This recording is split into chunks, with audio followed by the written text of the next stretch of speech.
Welcome to the Professor Dor Show. It's nearly 5 p.m. here in Nairobi, the capital city of Kenya. Hope your day was okay. Mine has been okay. Today I just want to give you another story from my childhood. This is the senior bachelor. So this story of the senior bachelor happens in the year 2010. In my work, I was working in my first job, doing my work. So over the weekend, I'd go somewhere to watch soccer, I'd drink my soda, and watch nice Manchester United games. So in Manchester was still under Alex Ferguson, and Arsenal was still under Wenger. Very nice games. So I used to meet this older guy. I think that time he was in around 47 years. Now, before the game begins and he's drinking his one beer, Tusker.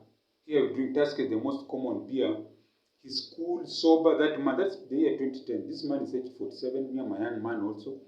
We are meeting in this club, we are watching soccer game, they have said. But now with the moment he takes his 2 or 3 beers of Tusker, this is our national beer, the guy just becomes mad. He starts arguing, fighting with the people, insulting and all that. Even me, when I'm there with him, I move away. So there's this day, there was a game of Manchester and Chelsea. So he supports Chelsea. So Chelsea scored a goal, he was happy, he kept on drinking. Manchester equalized and won the game. So he became rowdy. So you know what happened to him? So this short guy was next to him. I think the guy was short but a bodybuilder. So this man I'm talking about is called Sam. So the story is about Sam. Sam is the guy who I'm telling you when he gets drunk, he become rowdy. So this Sam, who I'm calling the senior bachelor, started insulting this shorter guy. I didn't even know that shorter guy, but I used to know Sam. They have told used to sit there, I drink my soda, he drinks his beer as we watch soccer. So now a fight came out. Now Sam is a tall, thin guy, but the other guy the shorter guy was strong. I think he was one of these bodybuilders. So the fight did not even last a second. Because Sam tried to kick this smaller guy, the guy missed his 2 kicks, and then he threw a blow. You know when you're a tall guy and this guy is shorter, most likely the blow will hit you under the neck, under the chin. The guy fainted, Sam. He fainted from the knockout. So now when he came out, and then the shorter guy went away. Now when he came to his senses, the waiters in the pub were what? They were what? Courtiers. They had put him on 3 chairs in the club to sleep. So when he came up, the owner of the pub told him, "You guy, you have become a nuisance. Don't ever step in my pub again." So the guy went away. I don't know if he ever came back to that pub. So now, later on, that's when I learned the story of this Sam. Sam, 20 years earlier, when he was 27 years, he had found a job. He was working for this brewery company, international company that had come to Kenya. He was earning money. But now the problem, Sam was still living with his parents, that senior bachelor, who later on became a drunkard. He was still living with his parents, his dad and mom.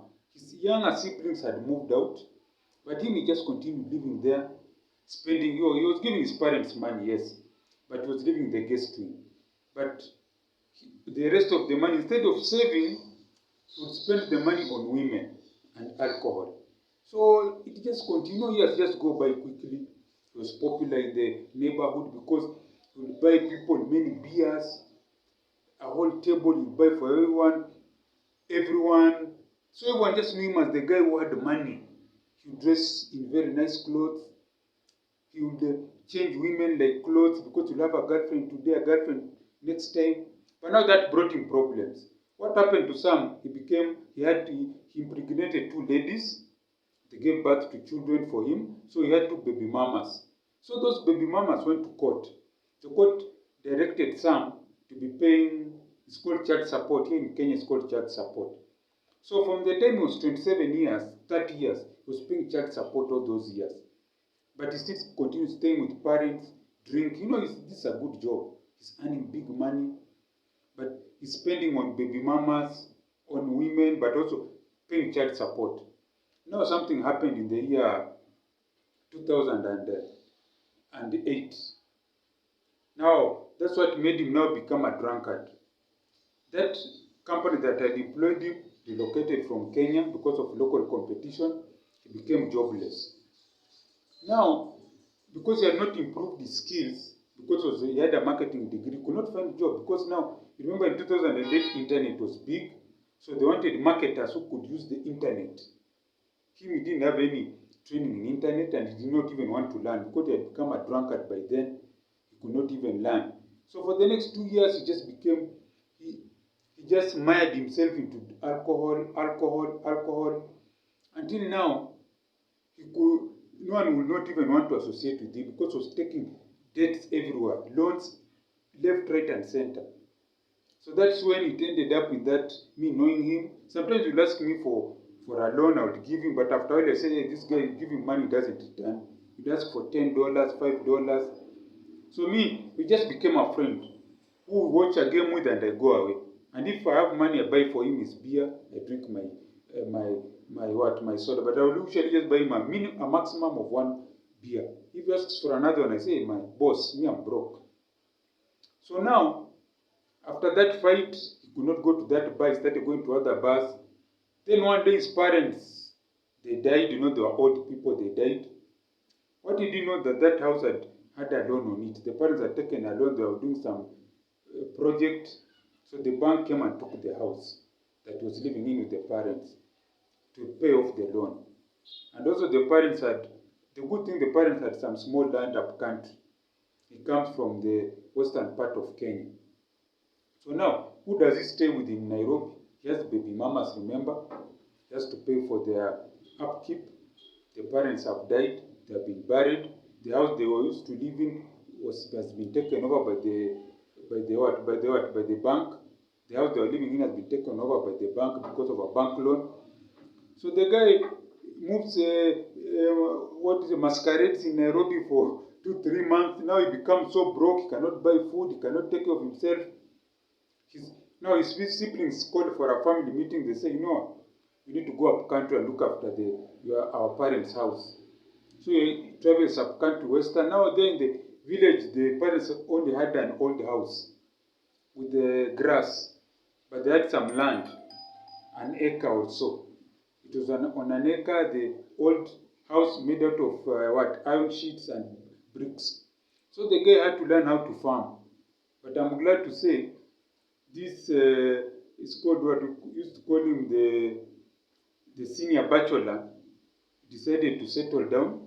That time he had reached 50, find a nice young lady, started a family, became a very good chicken farmer. He was also growing kales or kales, it's called kales, or sukuma wiki here in Kenya, and he moved on. So if you're a young man and woman watching me, invest when you are young. Don't be like Sam. You grow old, become a senior bachelor, still living with parents. In fact, the moment you finish university and you are 18, even if before you get your job, move out. Maybe you finish university by 22, move out. Even talk with your parents, say, you know what, pay for me rent in a single room for a whole year and find a way of surviving. Because I'm sure it's true, many young men these days don't have money to even pay rent. So talk with your parents, let them pay for you rent for even 6 months, 1 year. There's now many ways of earning money. You can go to YouTube, you can use your skill to start being self-employed. There's so many things you can do. It's not like you have to get a formal job. These days there are no jobs. Create your own job. YouTube is one way. The world has billions of people. Billions of people. YouTube is still growing. In fact, I would say YouTube is like a 10-year-old kid. It's still very early. So these are now people are running. It reach a time it will be saturated. But for now, there's market for African content. Watch it, learn a skill. Don't be like some, depending on one job. When it ends, you become zero. So those few words I want to say, this is the Professor Dot Show. Kwaheri ya kuonana, kwaheri.